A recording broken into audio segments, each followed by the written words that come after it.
Joining us now to discuss is Dan Geltrude. He's the author of Positive Financial Karma. Dan, it's great to have you back on Cheddar. Give us an Joining us now to discuss is Dan Geltrude. He's the author of Positive Financial Karma. Dan, it's great to have you back on Cheddar. Give us an idea, because I think a lot of people who haven't lived abroad don't understand that U.S. tax laws, even if you're working abroad, or living abroad rather, you're still liable to pay U.S. taxes. Yes, you are. The United States is only one of two countries that taxes you based upon citizenship, which means wherever you go in the world where you're earning dollars or money, you owe the IRS potentially. Now, the IRS will give you a credit potentially based on tax treaties for what you've paid in other countries. But Uncle Sam, the long arm reaches all over the world. If you're a U.S. citizen, you have an obligation to file a U.S. tax return.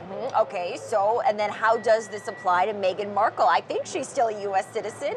Yes, she is a U.S. citizen. So gifts and income and everything that comes to her related to the royal family will be subject to U.S. taxes. Now, this is a unique situation for the royals because they haven't had a U.S. citizen in the family where this is now going to become an issue to potentially open up their finances to a foreign taxing entity.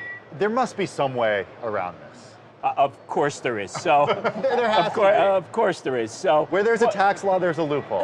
Yes, and look, when you're talking about wealthy people, they are hiring the best there is and the most knowledgeable in these laws to take a look at how are we going to get around this problem. The first and most obvious answer is for her to renounce her U.S. citizenship. Once she's no longer a U.S. citizen, she's no longer subject to U.S. taxing authority. But that's going to take her about 5 years. So the question becomes, well, she could just renounce her citizenship now. Yes, and then she's a woman without a state.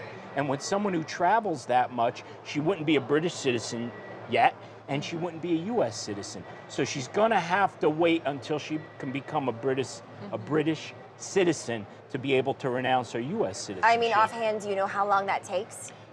From what I've read, it's going to take her about 5 years. So for the next 5 years, she's going to be subject to. So what are we going to see?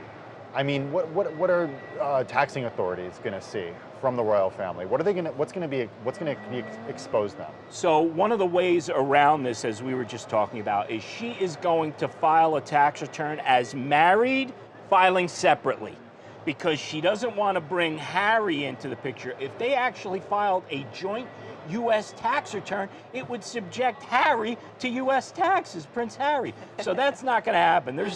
They are going to file separately for sure. So could she get totally? Could she stay a U.S. citizen and just continue for the rest of her life filing US married, taxes. but yeah, but why would she do that from the standpoint of paying all those taxes? Look, as soon as she's married, we believe that she is going to be the beneficiary of some trust income.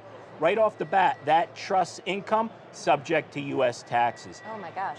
Gifts that she receives from the royal family will be required to be disclosed to the IRS. Now, let's not forget. I'm thinking of that beautiful blue ring that she was wearing after the wedding. That would probably be a lot of taxes. And how about this? It would subject her to an IRS audit. Now, do you think the royal family wants the IRS snooping around? Of course not.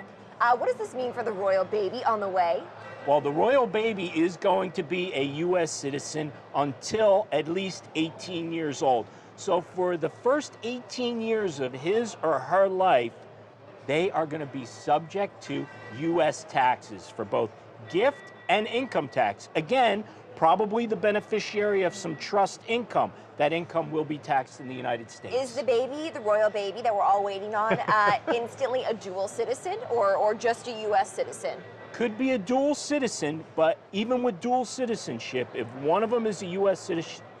citizen, they will be subject to. Oh my gosh, think about, like, she probably didn't even think about this before she got married. Hey, she may not have thought about it, but I could tell you there were members of the royal family and their accountants were absolutely thinking about this. They're going to be okay. I think they will be. A lot of planning. Dan Geltrude, it is always great to see you. Dan is the author of Positive Financial Karma. You see the book right there.